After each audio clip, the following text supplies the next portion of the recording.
Boa noite, tudo bem? Aqui é o pastor João Flávio Martinez, presidente do Centro Apologético Cristão de Pesquisas, entrando aqui em mais uma live, ok? Vai chegando aí, pessoal, vai chamando os amigos, os irmãos, os companheiros, os familiares, chegando perto aí do seu Facebook, do seu computador. Hoje nós vamos falar sobre, vamos dizer assim, um resquício que sobrou daquela resposta que eu dei ao professor Leandro Quadros, da Igreja Adventista, sobre imortalidade da alma. Então, várias perguntas foram feitas.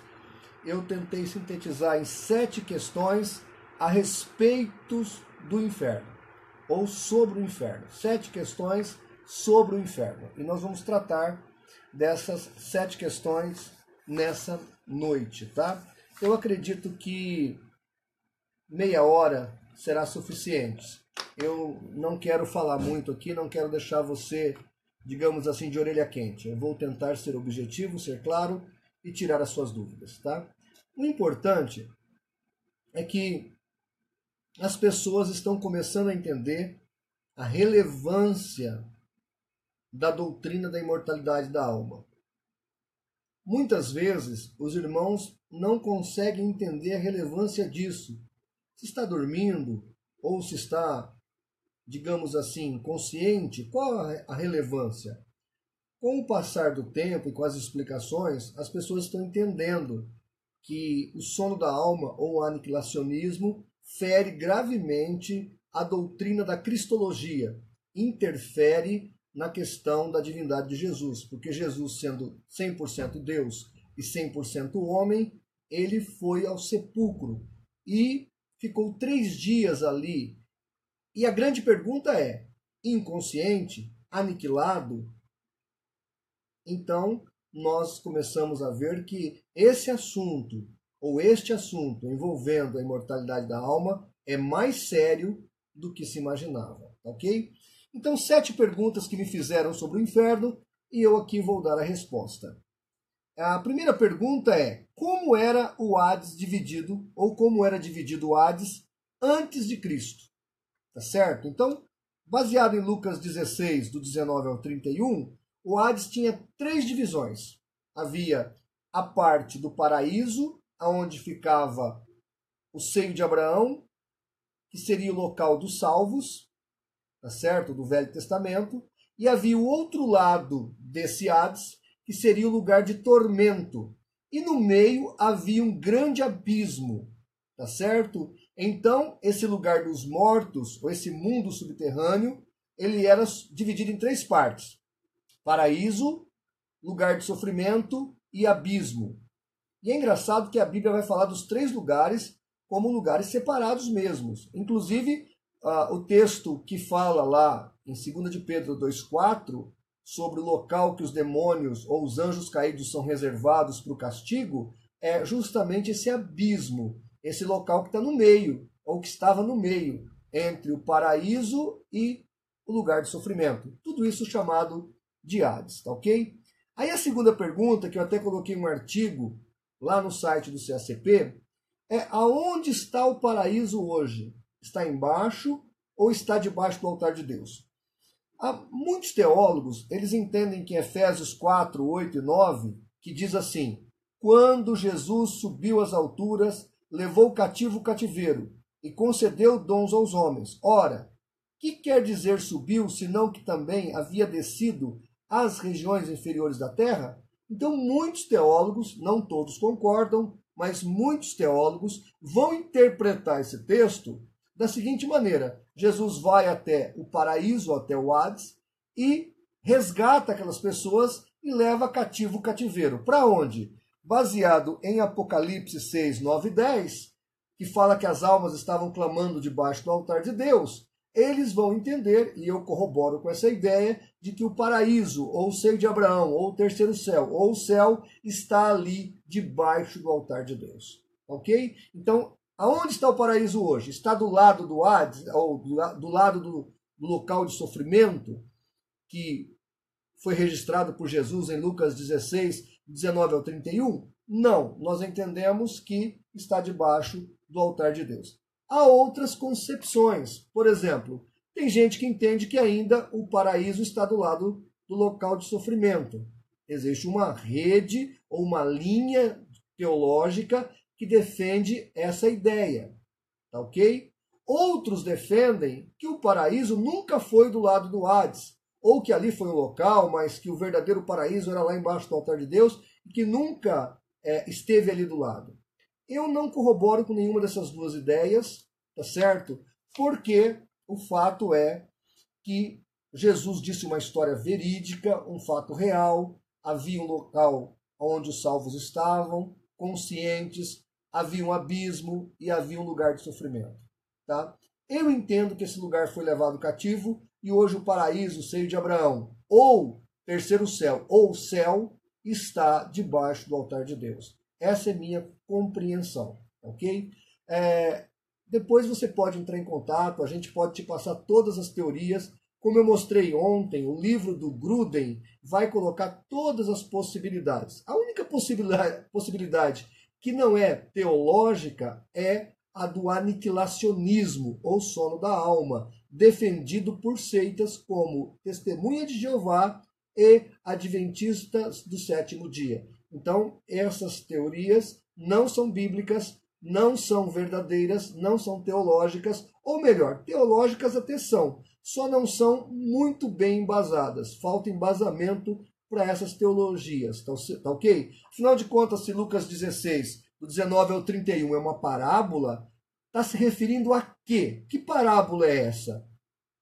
Então, nós temos que entender que ali Jesus está retratando uma verdade espiritual que é, para nós, algo que tem que ser levado a sério. Alguém até brincou comigo, mas no céu vai ter fogo que queima? Que tipo de queimadura esse fogo vai provocar numa alma? É óbvio que isso é uma linguagem figurada.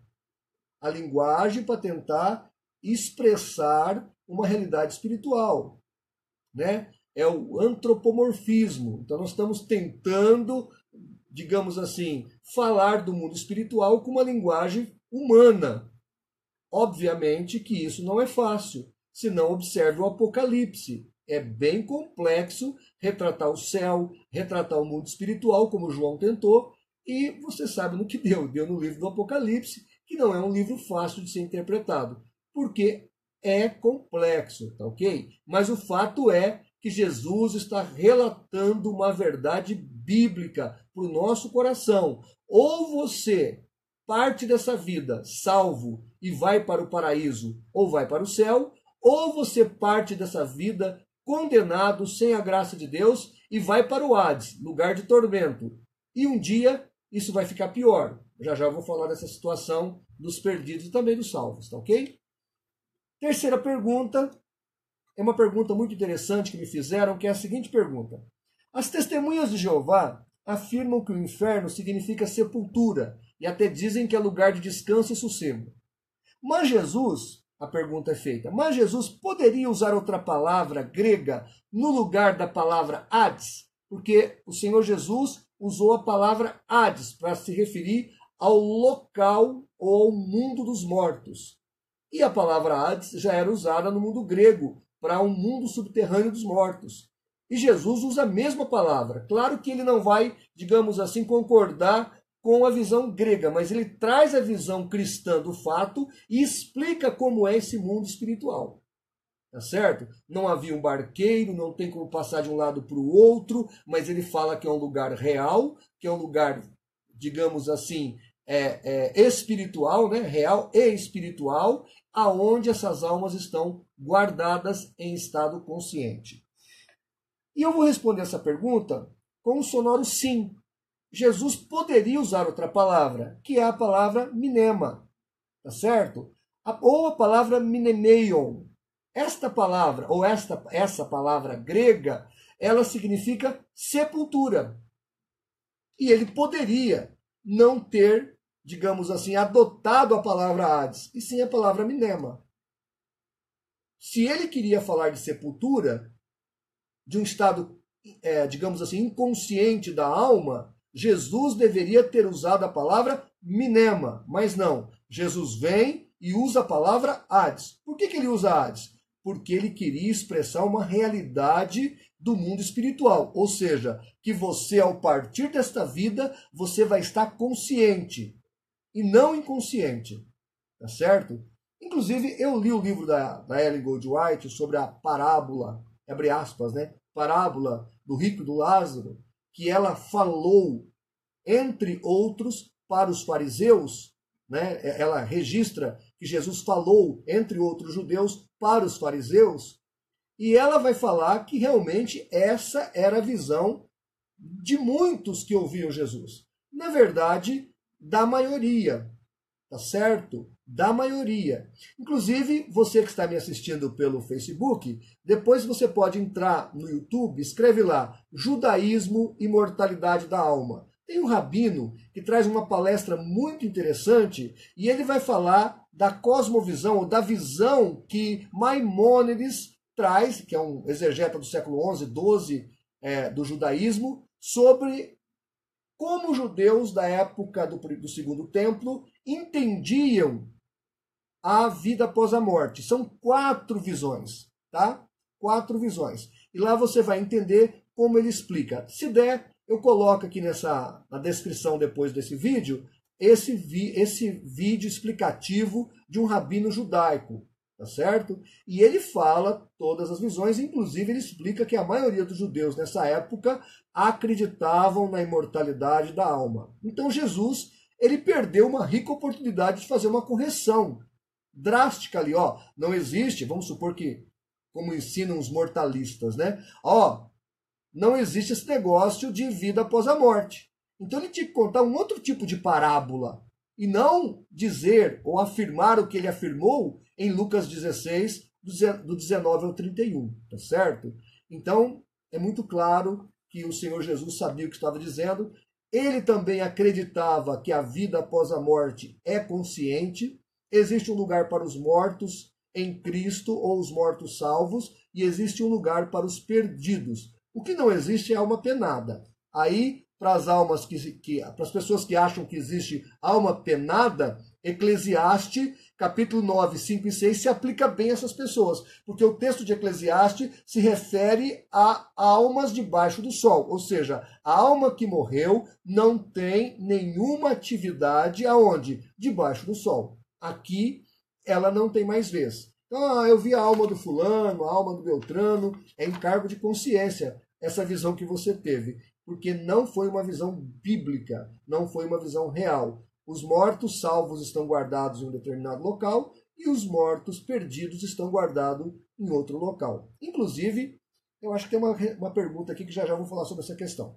Quarta pergunta, por que a ressurreição? É uma pergunta que uma telespectadora que assistiu meu vídeo ontem fez. Por que a ressurreição se as almas já estão no céu ou no inferno? Uma pergunta interessante. Eu já respondi no meu post aí que eu fiz, mas eu vou responder de novo, tá certo? Leiamos então 1 Coríntios capítulo 15, versículo 4. Se você quiser me acompanhar aí, pode pegar a sua Bíblia. 1 Coríntios capítulo 15, versículo 4. Paulo fala assim: há corpos celestes e corpos terrestres.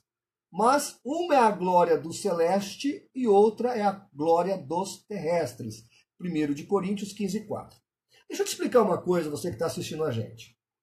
Quando Deus fez o homem, ele fez com esse corpo aqui? Você que está me assistindo aí, você que está me ouvindo. Você acha que quando Deus fez Adão, Adão tinha um corpo parecido com o nosso, atual? É óbvio que não. O corpo que Adão tinha era muito superior a esse corpo que nós temos hoje. Tá certo? Ele não era corrompido pelo pecado. E mais, se ele tivesse comido da árvore da vida e não da árvore do conhecimento do bem e do mal, ele iria adquirir um corpo igual ao de Cristo ou aquele corpo registrado em 1 Coríntios 15. Que corpo é esse? É um corpo superior, inclusive, ao dos anjos. Os anjos têm que pedir permissão de Deus para ser tangível, para entrar no mundo físico. E esse corpo que Jesus ressuscita com ele é um corpo que transita entre os dois mundos físicos e espiritual. Ele transita entre o mundo tangível e o mundo intangível. Ele está tanto no mundo espiritual quanto no mundo físico.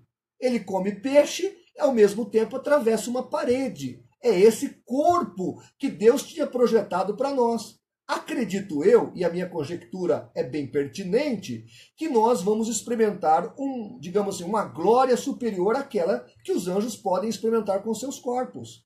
Então, o texto de Paulo, em 1 Coríntios, fala que há cada corpo a sua glória. Então, provavelmente, e eu acredito nisso, esse corpo que nós vamos receber na ressurreição será um corpo que vai poder experimentar muito mais daquilo que Deus preparou para nós. E com certeza nós vamos poder adorar a Deus com esse corpo, vamos poder experimentar coisas espetaculares, como diz a palavra, que nem os olhos, que nem um olho ainda viu, que ninguém conseguiu expressar. É o que Deus tem preparado para nós. E eu espero um dia estar com o Senhor na glória, com esse corpo, experimentando muito mais de Deus, tá certo? Então, por que Deus vai chamar a alma lá do paraíso para receber o corpo e ressuscitar? Para justamente experimentar tudo aquilo que Deus tem projetado para nós. Como disse Paulo aqui em 1 Coríntios, há glória do corpo terrestre e há uma glória do corpo celeste. Então esse corpo ressurreto, ele vai poder com certeza transitar mundo tangível e mundo espiritual, e ele vai poder experimentar coisas que com esse corpo físico nós não experimentaríamos, porque esse corpo aqui é mortal, esse corpo não é o corpo que Deus projetou dar para nós, nem é o corpo parecido com aquele que Adão tinha. Então, com certeza, o corpo que nós vamos receber de Deus na ressurreição vai ser maravilhoso. E outra coisa, é importante notar que para haver ressurreição, a alma tem que existir. Se a alma não existe mais, como ensina a doutrina aniquilacionista, não é ressurreição, é reconstrução. Ou você vai estar refazendo aquela pessoa que morreu. Ela não existe mais, você tem que refazê-la. Isso não é ressurreição. Então, ressurreição é você trazer de volta à vida aquele corpo, tá certo? A sua alma. Você chama aquela alma e você traz de volta à vida. É engraçado que um adventista falou assim para mim, olha, não é assim que fala em Gênesis, porque em Gênesis Deus sopra o fôlego de vida e o indivíduo passa a ser alma vivente. Eu gosto daquela regra de hermenêutica que diz que a Bíblia interpreta a própria Bíblia. Então pega a sua Bíblia aí, Zacarias capítulo 12, versículo 1. Olha o que Zacarias fala. A exegese que Zacarias faz de Gênesis capítulo 1, lá quando Deus assopra no barro, no boneco de barro, o seu espírito, né? Ele traz o fôlego de vida e Adão vira uma alma vivente. Olha o que Zacarias interpretou, a exegese que Zacarias fez, o profeta. Peso da palavra do Senhor sobre Israel. Fala o Senhor, o que estende o céu, que funda a terra e que forma o espírito do homem dentro dele. Veja que Zacarias entende que Deus formou o espírito do homem dentro dele, ou seja, o boneco de barro recebeu o espírito, quer dizer, duas partes, parte física e parte espiritual, parte tangível, parte intangível. É o que Zacarias está interpretando. Eclesiastes 12:7 vai falar a mesma coisa. O pó volte ao pó e o espírito volte a Deus que o deu. Tá certo? Inclusive, eu não sei se eu respondi essa questão em outro lugar, mas eu vou falar agora. Alguém falou assim para mim, pastor, uma pessoa salva que tornou a Deus, dá para entender. Ele está no paraíso, ele está no céu, ele tornou a Deus. E aquela pessoa que morreu perdida, como é que ela tornou a Deus se ela está no Hades? Então tá. O pastor Elias Soares, no seu livro Perguntas Difíceis de Responder sobre a Imortalidade da Alma, esse livro é espetacular, eu recomendo, ele conjectura uma teoria muito interessante que eu, inclusive, nem havia pensado, viu, pastor Elias? Achei muito legal a conjectura que o senhor faz. E nesse livro ele vai falar o quê? Que o texto se refere à nação salva, à nação de Deus. Então, os salvos, ao morrerem, tornam para Deus. E que o texto não estaria se referindo aos perdidos. Eu fiz uma outra interpretação no meu livreto Céu e Inferno, para onde vão os que morrem, e eu entendi da seguinte maneira. Filipenses 1:21 deixa claro que o crente, ao morrer, vai estar com Deus, ou estar com Cristo, imediatamente após a sua partida. Mas o que eu fiz de interpretação? Eu fui lá também em Mateus 25, pega a sua Bíblia aí, Mateus 25, versículo de número 41. Olha aí, Mateus 25, 41. Então o texto bíblico fala assim: então dirá também aos que estiverem à sua esquerda: apartai-vos de mim, malditos, para o fogo eterno, preparado para o diabo e seus anjos. Então, o inferno também foi preparado por Deus. O Hades também foi preparado por Deus. Então, quando o indivíduo que morre perdido, ele vai para o local especificado por Deus, ou seja, o local de tormento, ou o Hades, ele também está tornando a Deus, porque quem fez o inferno ou quem fez o Hades foi o próprio Deus. Tá ok? Então essa é uma resposta que eu também achei plausível e interessante para você ter aí, para você ir adquirindo conhecimento sobre o assunto. Quinta questão, eu acho que eu acabei respondendo aqui essa quinta questão, mas eu vou falar de novo aqui. Ele pergunta o que é ressurreição. E como é que a gente explica a alma, de onde vem a alma para essa ressurreição? Então, olha, Justino Mártir, do ano 100 a um ano 165, vai dizer o seguinte: ressurreição é o seguinte, 2 pontos.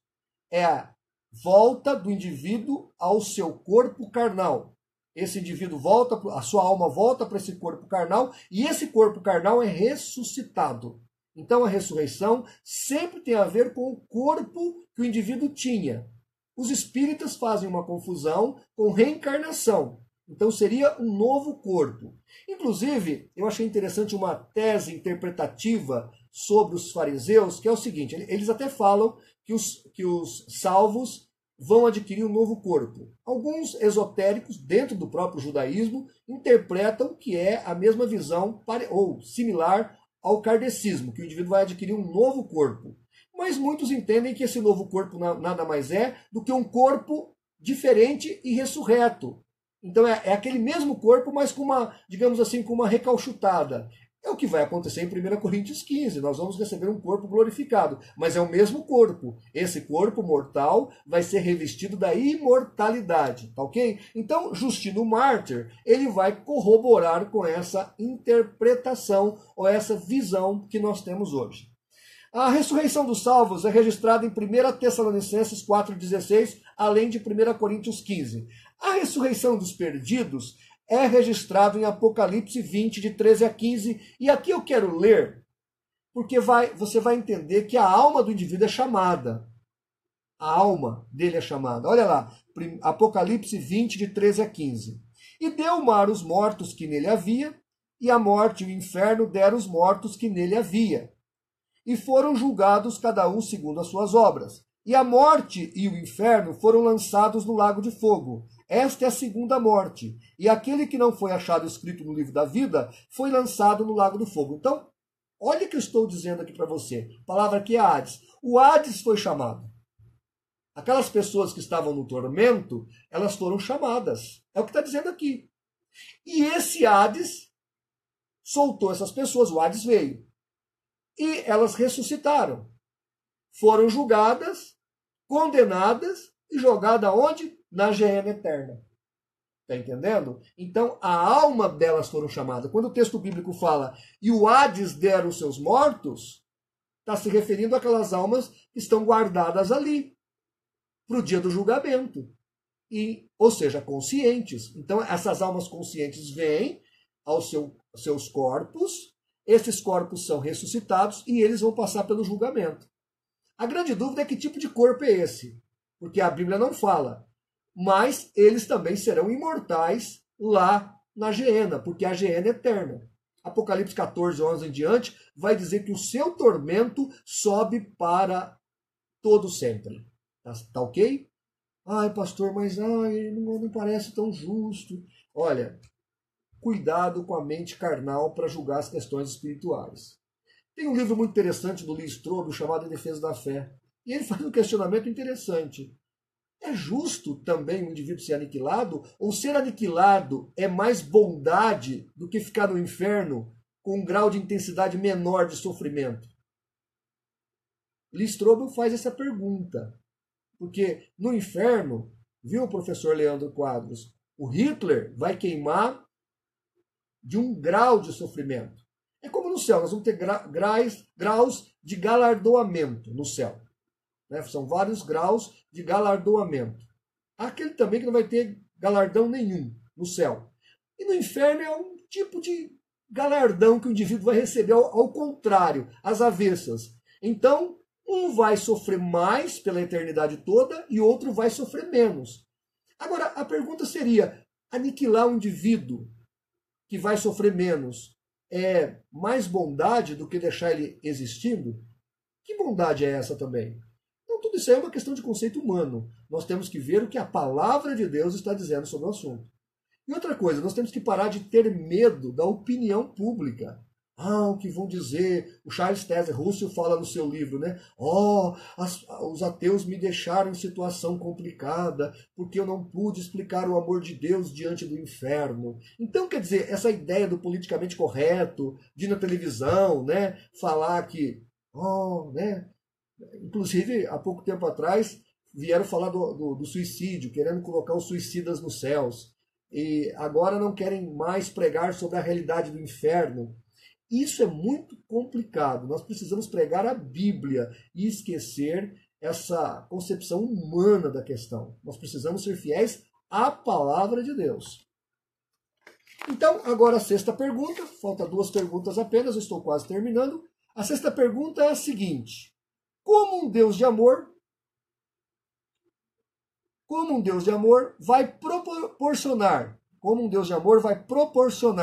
alegria para uma mãe no céu e ao mesmo tempo torturar o seu filho no inferno? Olha que pergunta interessante. Então, Deus salva a Dona Maria e o seu filho João, Deus lança no inferno. E a Dona Maria lá nos céus, na eternidade, como é que ela vai ficar feliz sabendo que o seu filho está sofrendo lá na geena eterna? É a pergunta que fizeram para mim. Bom, Lucas 16, de 25 a 28, deixa claro que no Hades haverá lembrança. Lembra do rico? Ele se lembrou dos seus irmãos, se lembrou da sua vida passada, ele até queria voltar lá para alertar sua família sobre a existência do inferno. Porque essa questão do inferno é muito interessante. A pessoa não crê, não crê, não crê. Quando morre, vira crente na hora, né? Inclusive o Dr. Stephen Hawking, nesse exato momento, já deve ser um crente fervoroso lá no inferno, porque ele sempre pregou que o inferno não existia e hoje ele já sabe que o inferno existe. E geralmente as pessoas que chegam no inferno, elas se convertem, né? Foi o caso do rico aqui da história do Lázaro. Ele até queria virar missionário, mas aí já não dava mais tempo, o tempo de se converter havia passado, o tempo de ser missionário já havia passado, o tempo de ser piedoso diante de Deus já havia passado, porque o tempo é agora. Está lá em Hebreus capítulo 3, o tempo não é depois da morte. Mas olha que interessante, tem uma tese muito legal para a pessoa que fez essa pergunta, que está em Isaías 65:17, que diz assim: olha que legal. Porque eis que eu crio novos céus e nova terra. Está falando do final de tudo. Quando Deus termina o Apocalipse, ele fala: eis que crio novos céus e nova terra. João vai repetir esse versículo. E aí continua dizendo o texto bíblico: e não haverá mais lembrança das coisas passadas, nem mais se recordarão delas. Então esse texto de Isaías 65:17, alguns teólogos conjecturam que na glória, quando a gente estiver diante de Deus, na cidade celestial, nós não vamos nos lembrar das coisas passadas, ou das coisas ruins que vivemos aqui. Ou se eu tenho algum parente no inferno, nem isso eu vou lembrar. Eu só vou estar no estado de glória, junto com Deus, junto com os salvos, junto com os remidos, e a minha vida passada, as coisas más que eu vivi no passado, minha memória não vai lembrar-se mais dela. Eu acho essa tese muito interessante. Eu, de minha parte, Deus pode, digamos assim, formatar a minha memória, porque eu quero apenas viver nesse estado de glória, pensar nesse estado de glória. Ou até, esse texto também pode ser interpretado que o estado permanente de glória que nós vamos ter e de entendimento que nós vamos ter, as coisas passadas vão se tornar irrelevantes. Os sofrimentos passados vão se tornar irrelevantes. Até o entendimento do inferno, provavelmente, nós vamos entender com uma outra cabeça e com um outro, digamos assim, olhar sobre o assunto. Porque o olhar que temos hoje é limitado. É como está em Deuteronômio 29:29. tem coisas cobertas que nós não sabemos a resposta. Última pergunta. O que é, digamos assim, a palavra padecer na geena eterna? Ou o que é fazer padecer a alma na geena eterna? Porque Mateus 10, 28 fala assim, Jesus fala, e não temais os que matam o corpo e não podem matar a alma. Ou seja, aqui na terra podem matar o teu corpo, mas a tua alma, ela é imortal. É o que Jesus está falando aqui. Aí a segunda parte do versículo fala, temei antes aquele que pode fazer perecer no inferno a alma como o corpo, que é na geena eterna. E aí a questão se volta para a palavra perecer. E eu fui pegar aqui um artigo do Dr. Anthony Hoekema, eu acho que é assim que pronuncia o nome dele, Anthony Hoekema, e esse autor vai falar sobre a palavra apólime, que é a palavra registrada para perecer em Mateus 10, 28. E eu estarei lendo aqui o que ele escreveu. Número 1. Às vezes, a palavra apólime simplesmente significa estar perdido. A palavra é utilizada nesse sentido nas 3 parábolas acerca do perdido em Lucas 16. Então, o pastor perdeu uma ovelha, a mulher perdeu uma moeda, o pai perdeu um filho, né? Para designar a ovelha perdida, a moeda perdida e o filho perdido. Ele continua. No caso do filho, sua perdição significava que ele estava perdido para a comunhão com seu pai, uma vez que fora contra o propósito do seu pai. Então veja que aqui apólime significa apenas perdido. Não significa, digamos assim como querem os adventistas, aniquilado. Segunda interpretação para a palavra apólime. Às vezes a palavra apólime pode significar também tornar-se inútil. Assim como em Mateus 9,17. Ela é utilizada para mostrar o que acontece aos odres velhos, quando se coloca vinho novo neles. Os odres se rompem ou ficam inutilizados. Palavra, de novo, apólime. Por fim, ele fala o seguinte, às vezes apólime é usado para significar matar. Por exemplo, observe Mateus 2,13, porque Herodes há de procurar o menino para matar. Mesmo a parte do fato de que a passagem fala acerca da tentativa para matar Jesus, será matar o mesmo que aniquilar? Ele faz uma pergunta retórica. Ele continua. Vimos em Mateus 10, 28 que aqueles que matam o corpo não podem matar a alma. Por causa disso, aniquilamento está fora da questão. Além disso, estritamente falando, nem mesmo se aniquila o corpo quando se mata um homem. As partículas de um corpo em decomposição passam para outra forma da matéria. É interessante isso, quer dizer, quando eu morrer, o meu corpo não vai ser aniquilado, nem mesmo o meu corpo. Ele vai se tornar outra coisa dentro do contexto do mundo físico, orgânico. Então, nem assim o meu corpo é aniquilado. Então, a ideia de aniquilacionismo ou de aniquilamento não faz jus diante dos fatos. Então, apólime em Mateus 10, 28 significa apenas estar sofrendo ou perecendo dentro da geena eterna. O pastor Elias Soares faz uma observação muito interessante sobre a palavra apólime. Seria como um carro batido. Vamos imaginar uma BMW. Ela bateu num poste. Ela partiu no meio. Está toda amassada. Você vê ela no pátio. Você está vendo o que ali? Um carro ou uma BMW amassada, destruída. Mas ainda assim é uma BMW, ainda assim é um carro, ainda assim é um veículo que está ali no pátio todo destruído. Não quer dizer aniquilado. Então, Mateus 10, 28, de forma nenhuma podemos aplicar ali a palavra apólime no sentido de aniquilacionismo, ou de aniquilamento, ou de destruição total, como querem os adventistas. Ok? Porque Jesus deixa claro que a alma é imortal. Amém, pessoal? Dito essas coisas, eu quero agradecer aqui a audiência de todos. E não sei se vocês perceberam, dos meus debates que eu tive lá com o tal do professor Monteiro, que depois que eu citei Ellen White para ele mudou rapidinho a versão dele. Ele falava que os fariseus, eu tenho o áudio gravado aqui, não são imortalistas. Quando eu mostrei o texto da Ellen White, falando que os que ouviam Jesus criam na imortalidade da alma, ele agora revisionou a sua tese. Então, ele está dizendo que alguns entre os fariseus podem ser mortalistas. Ele evoluiu bem, melhorou bem. É assim que uma pessoa que quer fazer um doutorado, um mestrado, deve agir, com cautela, quando vai fazer uma afirmação que é contrária a todas as demais afirmativas. Outra coisa, acho que é Ricardo Oliveira que me citou aí num vídeo. Ricardo, filho, você é professor de história, você disse que é? Preste atenção. Flávio Josefo é fonte primária. História eclesiástica de Eusébio de Cesareia é fonte primária. A patrística, toda aquela série verde que a Paulus tem, é fonte primária, tá certo? E todas as fontes primárias que falam dos fariseus e dos essênios deixam claro que os fariseus eram imortalistas. O que o Flávio Josefo disse corrobora com todas as outras fontes paralelas, tá ok? E os autores que o tal do professor Monteiro citou, né, eu tenho aqui marcado alguns deles, entre eles Luiz Feldman e o Jacob Nausner, eles estão aqui registrados, citados. Em nenhum momento esses homens falaram categoricamente que os fariseus todos eram imortalistas, ou não eram imortalistas, ou eram mortalistas. Eles não fazem esse tipo de afirmação. São mestres, são doutores. A afirmação que esses homens fazem é sobre a pouca obra que tem dos próprios fariseus e sobre a questão da, digamos assim, da confiabilidade de Joséfo como fonte.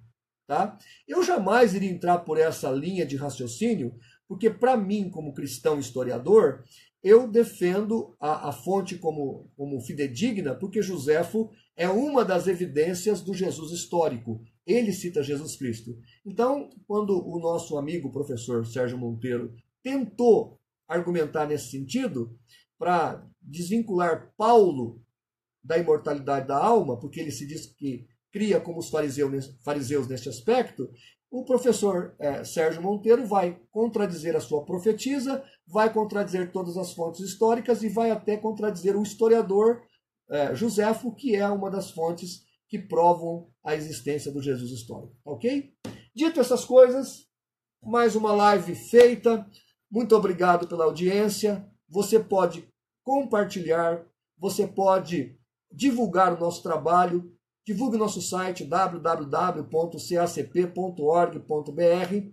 Repito, nós estamos aqui tentando compartilhar com vocês algum conhecimento. Não sou digamos assim, um artista, não fiz artes cênicas. Estou tentando aqui compartilhar da melhor maneira possível e eu sei que a minha intenção, Deus sabe que a minha intenção é cooperar com o teu crescimento espiritual. O meu WhatsApp é o 17 98817 8448. Repetindo, 17 98817 8448. Qualquer dúvida, entre em contato. Você pode acessar o nosso site, você pode solicitar alguma informação, nós estamos à disposição. Um abraço e até a próxima live.